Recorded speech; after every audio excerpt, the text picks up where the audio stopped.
शिंदे का होगा इस्तीफा, फडणवीस बनेंगे महाराष्ट्र के सीएम। सुप्रीम कोर्ट 4 दिन में सुना सकता है महाराष्ट्र पर फैसला। शिंदे ने इस्तीफा देने की कर ली है तैयारी।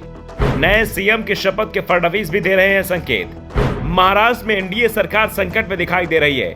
एक रात शिंदे की कुर्सी मुश्किल में फंसती दिख रही है। शिंदे हाल ही में राजभवन गए थे, जहां राज्यपाल रमेश बैस से उनकी मुलाकात हुई और उनके साथ डिनर किया। शिंदे का राज्यपाल के साथ डिनर को उनका विदाई भोज भी बताया जा रहा है और इस बात के संकेत देवेंद्र फडणवीस के कर्नाटक चुनाव प्रचार के दौरान भी दिए हैं। देवेंद्र फडणवीस ने कहा था कि अगर मैं कहता हूं कि मैं फिर से लौटूंगा तो इसका मतलब होता है कि मैं फिर आऊंगा, और आप तो इसका मतलब जानते ही हैं मैं कैसे आता हूं। दरअसल फडणवीस का इशारा सीधे सीधे शिवसेना में हुई बगावत से था।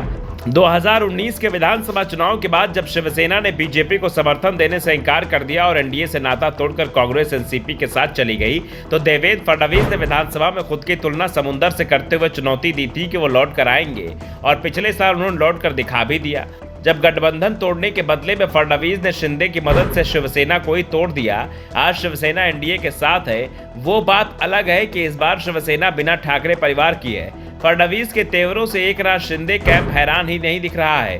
पहले से ही शिंदे कैंप सुप्रीम कोर्ट में चल रही सुनवाई से परेशान है। सुप्रीम कोर्ट में एकनाथ शिंदे और उनके साथ गए 16 विधायकों की अयोग्यता पर सुनवाई चल रही है। सुनवाई पूरी हो चुकी है और दावा किया जा रहा है कि 11 से 13 मई के बीच कभी भी सुप्रीम कोर्ट अपना फैसला सुना देगा। फिलहाल तो ठाकरे और शिंदे दोनों ही खेमा दावा कर रहा है कि जीत उसकी ही होगी, लेकिन शिंदे कैंप में बेचैनी दिखाई दे रही है, क्योंकि सुप्रीम कोर्ट का फैसला कुछ भी है, उद्धव ठाकरे के पास खोने को कुछ नहीं है, लेकिन पाने को बहुत कुछ है। शिंदे अगर अयोग्य करार दिए जाते हैं तो फिर उद्धव ठाकरे का शिवसेना पर दावा भी मजबूत हो सकता है। शिंदे के हाथ से शिवसेना एक बार उद्धव के पास वापस लौट सकती है। शिंदे के खेमे के विधायक भी ठाकरे के पास लौट सकते हैं और इसी की चिंता शिंदे कैंप में दिखाई दे रही है। शिंदे कैंप को फैसला अपने खिलाफ जाता दिखाई दे रहा है। कोर्ट का फैसला शिंदे खिलाफ गया तो फिर वो सीएम पद पर नहीं रह पाएंगे।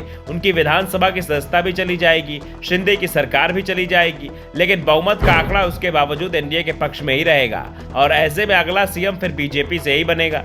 दावा तो यहां तक किया जा रहा है कि बीजेपी ने अंदर ही अंदर देवेंद्र फडणवीस को सीएम बनाने की तैयारी भी शुरू कर दी है।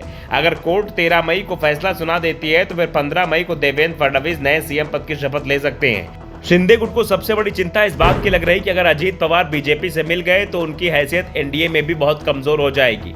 साथ ही ये भी दावा झूठा ही साबित हो जाएगा कि वह एनसीपी के साथ सरकार बनाने के कारण उद्धव ठाकरे को छोड़कर बीजेपी के साथ आए थे। हाल ही में एनसीपी में हुए ड्रामे ने भी शिंदे गुट की चिंता को बढ़ाया है। शिंदे समर्थकों को लग रहा है कि बीजेपी ने अपना नया पार्टनर तैयार कर लिया है। विधायकों के बीच चर्चा भी है कि बीजेपी का पूरा फोकस इस समय लोकसभा चुनाव पर है। बीजेपी का केंद्रीय नेतृत्व महाराष्ट्र की अधिकतम लोकसभा सीटें जीतने का मंसूबा बना चुका है। उन्हें यह भी पता है कि सिर्फ शिंदे के साथ रहकर ऐसा संभव नहीं होगा, बल्कि महाराष्ट्र की अधिकतम लोकसभा सीटें जीतने के लिए महाविकास अघाड़ी को तोड़ना होगा। इसके लिए अजीत पवार सबसे मजबूत मोहरा है।